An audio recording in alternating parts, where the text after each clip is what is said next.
In part one of my interview with Matt Bascetta, we talked about the House of Tone line of humbuckers, Alnico 8 magnets, and the subtleties of wire gauge.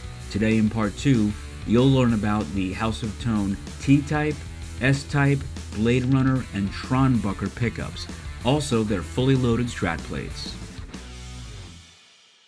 I'd like to ask you about your Telecaster line, and in particular your House Special Telecaster. I noticed that the bridge pickup is 6.8K, but the neck pickup is 7.2K.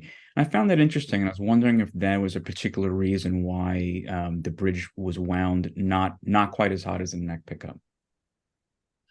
The simple answer to that is because that's what Fender did for so long. So once they sort of were out of the broadcaster, no caster years, and you get into sort of 52,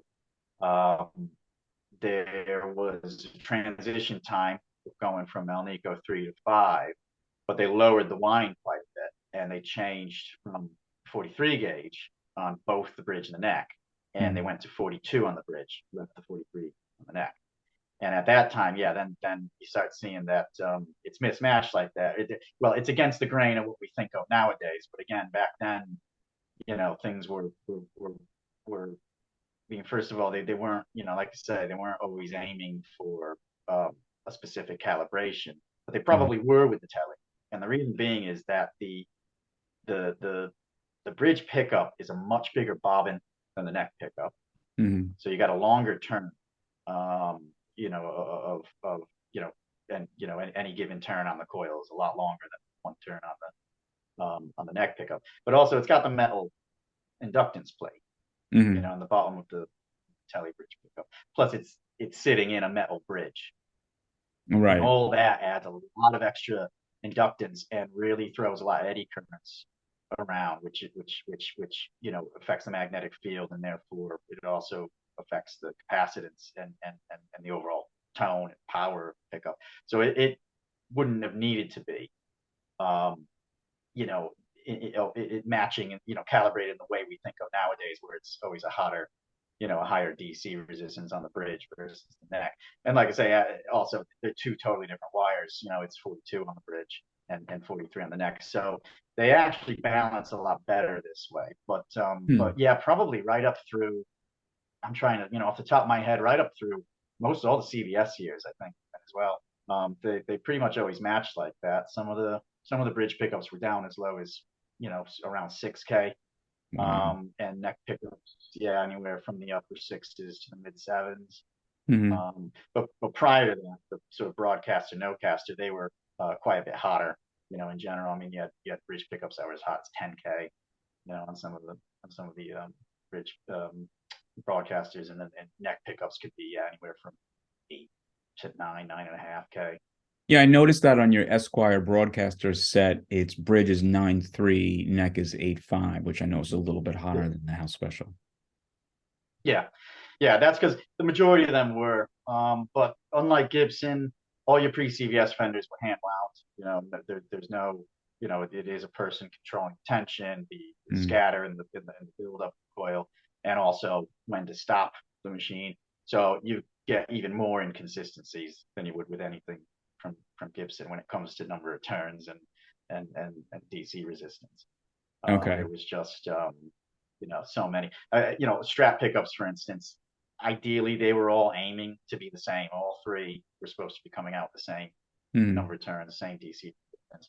In reality, though, you're never going to find a set that they're all the same. That would be. Right. I don't think I've ever seen one that actually came out that way. You know. Right. And your Texas T Telecaster set is a bit hotter. It's definitely got more muscle. It's meant for more aggressive blues. Yeah, yeah. It's just it's got a wind closer to the broadcaster type, Mm. but it uses a different wire, same size but a different insulation. It Hmm. also uses Alnico 5 as standard, whereas broadcaster no casters were Alnico 3. The Okay. 5 always has more mid scoop, and a full, a decent fullness to the bass, but tight. It's Hmm. not, it's not loose and very open. and quite tight treads. Whereas 3 is always going to have more mid range, Hmm. but mellower. So that's why broadcast pickups really nice in that sense. They balance themselves out really nicely because they have quite a weak mellow mag that keeps a good sort of mid range Hmm. and is a little bit woody sounding, but they got such a higher DC resistance and a quite quite full bobbins. They're really wound up Hmm. that you get you get that great twang and bite on the bridge. Hmm. But the necks can be so warm and round. Some people, there certainly are plenty of examples that are a bit too muddy on the neck pickups, Hmm. and that's because of other issues to do with the design of Telecaster necks. But the good ones are really really nice though. Like there's something about that Alnico 3 with such a high whine that just gives you such a sweet tone that can be that versatile with just volume, adjustment. You can really crank them and get a lot of growl and some good aggressiveness. But when you mellow them out, they're really sweet, really smooth. And you also have a TS-42 model, which is specifically a neck pickup meant for the Texas T set, but it's supposed to have a more stratty sound. Well, it's the next step on from the Texas T. So Okay. the Texas T pickup is still like a traditional tele neck pickup where it has 43 gauge wire. Hmm. Um, and so but it's wound more to a standard kind of neck, tele neck output, a Hmm. standard number. It's 43 gauge. But it uses the open top cover. And the open top cover is designed to help give it kind of a hybrid tone where it's something between a Strat sound and a traditional tele neck sound. So the Okay. TS-42 is using 42 gauge form bar wire, just like a pre-CBS Strat pickup. Hmm. So the idea is you're getting in the same size, drop-in replacement for a tele neck, but you're getting what is essentially a vintage Strat neck pickup, almost exactly. Staggered Alnico 5 pull pieces, and again the open top cover to allow the pull pieces to be exposed to the strings more, which all those parts together give you a pickup that's almost identical tone wise to a Strat neck. So yeah, really that's designed that if you literally want a Strat pickup in your telly, but you don't want to have to change any routing or scratch plate or anything, but just be a drop-in replacement, but it'll give you that pre-CBS Strat tone. Okay. Now, your Stratocaster line has a few different models, and the 1960 S-Type, you particularly target the kind of early Jimmy kind of tone, specifically like the funk years. Is that correct? Yeah, it's essentially it's our take on the 57 through 62, 63 kind of sound.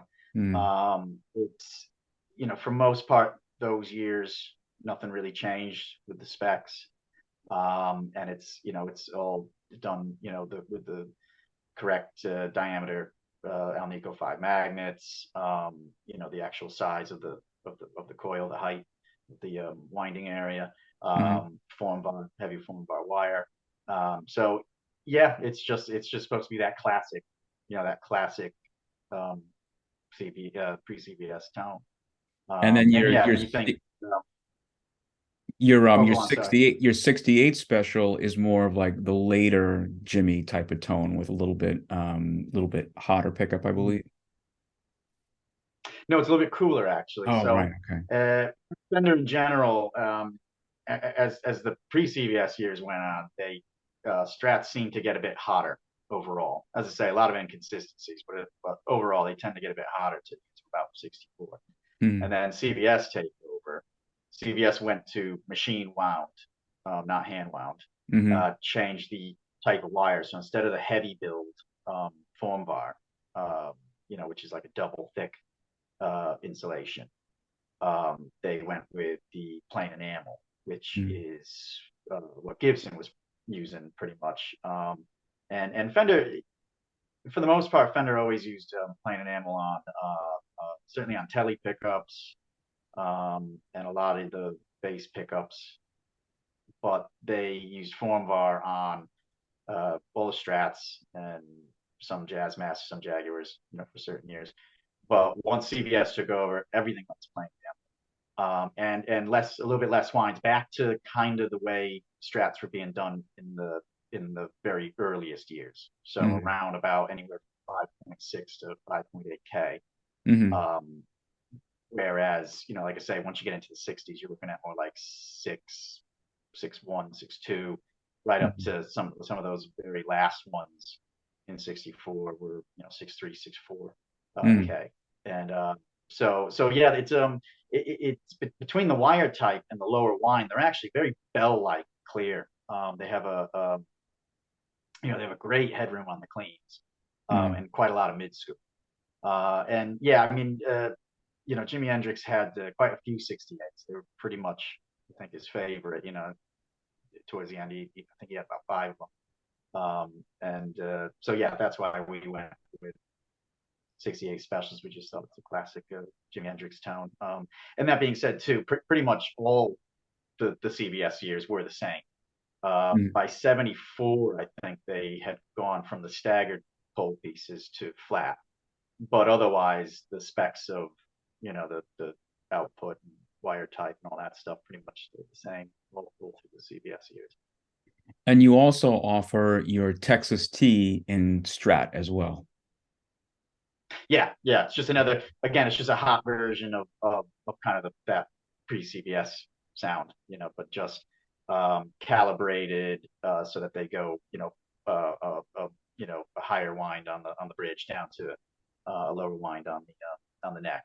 Uh, Okay. but but again, not just wind, it's also little differences to not just the number of turns, but how they're wound in terms of tension, turns per layer and stuff. And it's just to give you just that hotness for anyone who wants a little bit more growl, a little bit more push in the mid range on the Mm-hmm. bridge. Because as we all know, especially the lower output, you know, Strat bridge pickups can get ice picky sometimes. They're Mm-hmm. quite bright, biting. This Okay. can give you a little more push in the mids. Mm-hmm. And another good thing with those too is sometimes, depending on what you want to use them for, is to put an inductance plate, a metal base plate like you would find on a telly Mm-hmm. bridge pickup, or you can put one. We do Strat sized ones. You Mm-hmm. put one on the bridge pickup, the Texas T set, and that gives you a lot more versatility. And they're easy to remove. They're a nice mod because you can do you can put them on and off relatively easily. You don't need to really be particularly great with a soldering iron or anything. It's an Mm-hmm. easy thing to try out and then take it off if you don't like it or you don't need it anymore. And I believe that all of your Stratocaster style pickups are available in your preloaded Strat plates. Is that correct? Yep. Yeah, we do preloaded pick guards. Pretty much to any spec you like. We can do custom wiring or standard, vintage spec wiring, Mm-hmm. and whatever kind of plates, celluloid ones, modern ones, all kinds of different, colors and pattern options and all that. Do you also offer options in terms of things like the Gilmore mod or, if I just want to Yeah, master tone and master volume, something like that? yep. Yeah, we do, again, just about anything, more or less, if you ask for it, we can more than likely make it. But Okay. yeah, the Gilmore mods, a popular one, Mm-hmm. especially what used to be known as like the Acme wiring, which was like a blend pot instead of the bottom tone pot. Okay. Instead of it being a tone pot, it's actually to bring your neck in Okay. with any of the other settings. I prefer that rather than an actual sort of on-off switch for the Uh, neck pickup. okay. That can be really nice. But yeah, all kinds of other options. Blower switches for bypass. Mm-hmm. To bypass all the rest of the circuit with Mm-hmm. just the bridge straight out to jack to Mm-hmm. give you a bit more brightness and a little more volume and just overall. Yeah, so anything like that's doable. We just use like most other guys, with wiring looms and loaded plates. We're just using top of the line components. So CRL or Oaks Grisby switches, and the higher premium ranges, CTS pots. Orange drop capacitors I find are the best all rounders out there. Great value for money. They'll last forever, and they got a great tolerance. They do what they say. So we use those as standard. And could you also tell us about your Blade Runner line? I believe you offer it in both Stratocaster and Humbucker size pickups. Yeah, they're as kind of made popular by Seymour Duncan, the hot rail style. Hmm. So we do those in, yeah, Strat size, and we also do Telecaster bridge size. So Right. they're two small coils with blade poles essentially in each Hmm. one, and they don't have any particular spec to them. We will more or less, you describe to us what you want to do with it, what it's for, what kind of guitar it's going to be going in. Some of the specs of the instrument itself, type of music. Hmm. You're mostly going to be, and we can guide to the what's going to be the right spec for it. We can pretty much, all magnet choices are an option for them. It's just with the single coil size, strats, and the telly size ones, you just have to there's a lot of like figuring out how to get, say somebody wants like a close to a half kind of sound, but out of a strat sized rail pickup. You're never going to get exactly there because there's just a million things that aren't happening, that aren't the same as Hmm. working with an actual full size humbucker in terms of the components and, and, Hmm. and the size of them involved. But there are ways to get as close as possible to that. And this is again a scenario where you might want it to sound like an 8K half humbucker, but it's not going to come out 8K. It's going to be very different from that. It's probably going to be more like 12K to get the number of Hmm. turns right, because you're going to be um, most of the time with those size bobbins, you got to use the 44 gauge wire, the real Mm, thin okay. stuff, in order to get enough turns on there. With the full size ones, though, yeah, we do regular um, sized humbuckers, but instead of your steel pole screws and slugs, you got blades in there, steel blades, and they can be done in the narrower blades or the wider ones like you used to get on the old Demarts TOX2Ns Mm. and models like that. The last pickup I wanted to ask you about is your Tronbuckers, and I thought it was interesting that with those pickups they have a relatively low resistance but a large sound. And I was hoping you could talk a little bit about how you achieve that. They are based on the original Gretsch style Filtertrons, Mm. and it's the same concept with them. They're obviously a smaller size than a standard humbucker. Hmm. They are closer to a mini humbucker size. Um, so the Tronbuckers idea is that's a Filtertron just in a full size, a standard size humbucker body. And what it is, yeah, it's a low wind, and it's actually quite a low wind, because not only is it a low output, but it's using the one of the thinner wire gauges. It's the Mm. 43 gauge, Mm. which was again traditional for the early Filtertrons. So there's Mm. not there's not a lot of turns on either, but it does use a big fat double thick Alnico 5 magnet, Mm. and it has two rows of pole screws, and they're a slightly fatter diameter, and so that means more steel, more iron within the coil, Mm. Okay. as well as the bigger magnet.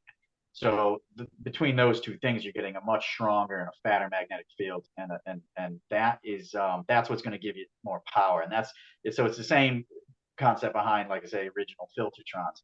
They have a lovely, sweet, jangly sound when they're cooled down, when they're clean, but they'll Mm. really growl, when you take gain really, really well when you crank it up. Mm. So they can really be an overlooked pickup, I think. You've certainly got people who absolutely love Gretches, and they love that tone. But these Trombuckers, just putting them in a Les Paul, for instance, can be very versatile on their own. It's a great sound. There's a lot of, I'd say, there's a lot of power in them, but there's that wonderful clear jangliness when they're cooled down. So Mm. I think they can often be overlooked as a great option on a lot of different guitars. So that's why, and you know, again, we're not the only ones, but that's why, you know, we wanted to make a humbucker size version of them because not everybody, you know, Filtertrons only fit a very specific space Right. with the size of them. So having them in a standard humbucker size just means a lot more, you know, opportunities to put them in a guitar. A few questions I wanted to ask you about House of Tone before we go. And the first one is there a story behind the name of the company? Um, there isn't a specific story. No, not really. It was a bit of brainstorming. So you know, myself and my good friend Nick Leach, he really helped me to get the you know House Tone off the ground, and quite a lot of the you know the initial ideas, marketing, uh, a lot of the some of the more well known artists that we deal with and stuff, and Nick had a huge hand in all that. And it was just a lot of brainstorming between the two of us. And you know, I can't remember any specifics of the story or that night, but you know, we came up with House of Tone pickups, and thought, yeah, all right, that's a winner, you know. And we just went with you know, and that was probably, God, that was probably you know 2 years before we even sort of the company even launched. You know, as I Mhm. say, at that time I was doing more, you know, guitar building and a lot of repair and restoration work, which is Mhm. what I was doing for quite a long time before. But then, you know, branched into pickup making, and then that became the full time thing. Okay. So what was it? So you were doing guitar restoration and repair. What was the event or the thought process that made you say, you know, I want to dive full time into making pickups? It probably started years ago. I think it was one of the first issues of the Fretboard Journal. Hmm. I'm not sure if you come across that publication. I think And I've heard of it, yeah. so it's quite a while ago now. I think it was literally the first issue, and it had a write up about Jason Lawler, and you know some wonderful photography of what you know he does there, you know, in his workshops, and it was something that just you know it just sparked an interest from there. And then around that same time, another good friend of mine, he came to me with a really interesting electronics project for Rickenbacker, Hmm. and it took a lot of figuring out. And I didn't have as much background in like electric guitars, electronics back then. You know, I'm going back probably almost 15 years now, and my background was initially as an acoustic uh, maker, and when it came to like restoration work and such, you know, I was, you know, in the earlier days, I was certainly much more into, you know, acoustic instruments, violins, and that's just where my expertise was. So this was quite a learning curve, but what I learned during it was that, you know, electric guitars and pickups isn't just a bit of wire wrapped around a magnet, and they don't all just sound the same. And, you know, all the, you know, it just opened up this whole different, you know, world that, you know, within the guitar world that I didn't think I was interested in back then. And then Mm. it completely swung the other way. And I just, you know, and more over the years, I kept thinking, you know, there really is quite a, not only an art, but a science, you know, it's the science to it. You know, I really love the physics behind how and why pickups work and sound the way they do, and how all the different components, including, you know, the guitar itself that the pickups are going into, how it all, you know, comes together in the end. And so that just, yeah, that just created this interest that eventually led to saying, yeah, I want to go ahead and you know throw my hand in at this.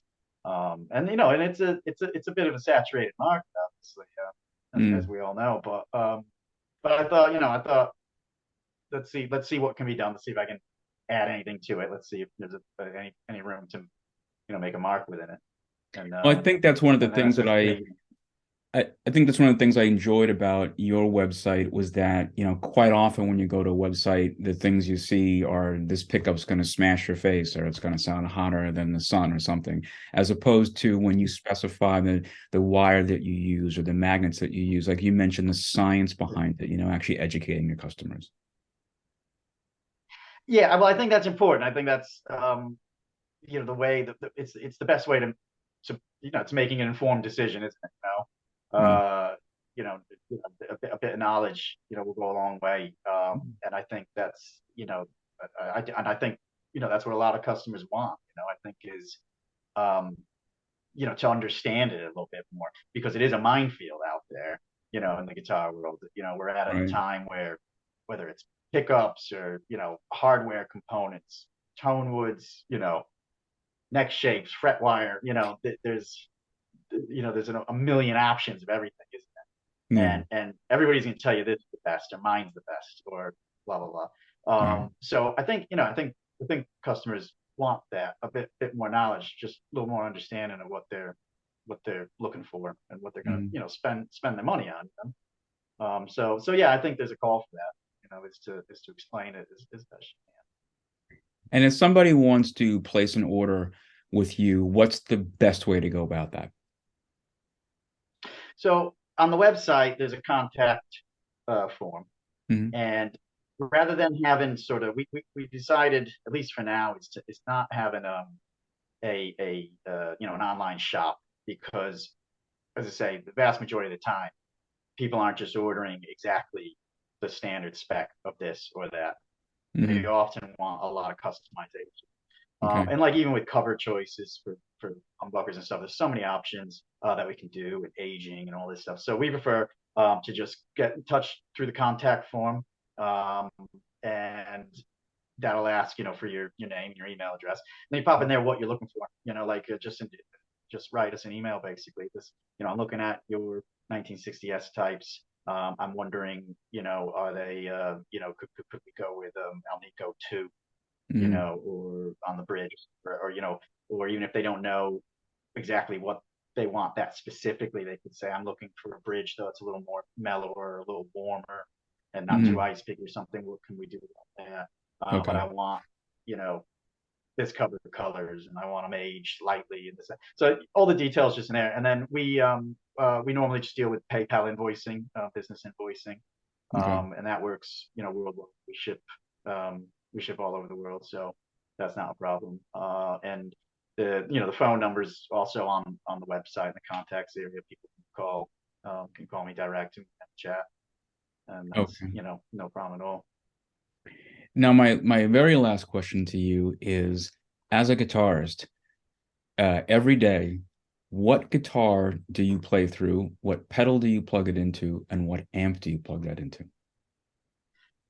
So 99% of the time, I play a uh, what we call the Rusticaster. It's a Telecaster that Nick and I put together. The body is a 40-something-year-old Honer Telecaster body that has been through the wars. Basically, it has been stripped and repainted 100 times, and it's got body filler in it, and it's been chiseled out and this and that. Um, an all parts neck that I did like sort of a relic finish on. Mhm. And then it's got a set of Texas T tellies in there, an aged metal scratch plate, hip shot, the hardtail bridge, and it's just vintage Fender tuners. It's a hodgepodge, but I love it. And then I don't use any pedals personally. I go Mhm. straight into a most again. This is most of the time in the workshop at least is a Zelani um, Cup 12R. So it's just a little combo, 12-inch Mhm. speaker, 15 watt all valve, and that does the job for me. Because I mean I'm mostly a blues head at heart, so I just sit and noodle a lot of blues licks really. I don't Right gig out on. as much as I used to, but yeah, most of the fun is just every day getting to sit down with that and just spit noodling at the end of the day. It's just good fun. Well, Matt, thank you so much for making time for me today. I really appreciate it. It was very nice to get to know you and to get to know more about House of Tone pickups and particularly the details about all your products. So I think for our viewers, it's really helpful to learn about all different pickups that are available. So once again, I really appreciate your time. No, my pleasure. Thank you very much. It's been great. Okay, we'll see you next time. See you soon. Cheers. Take care.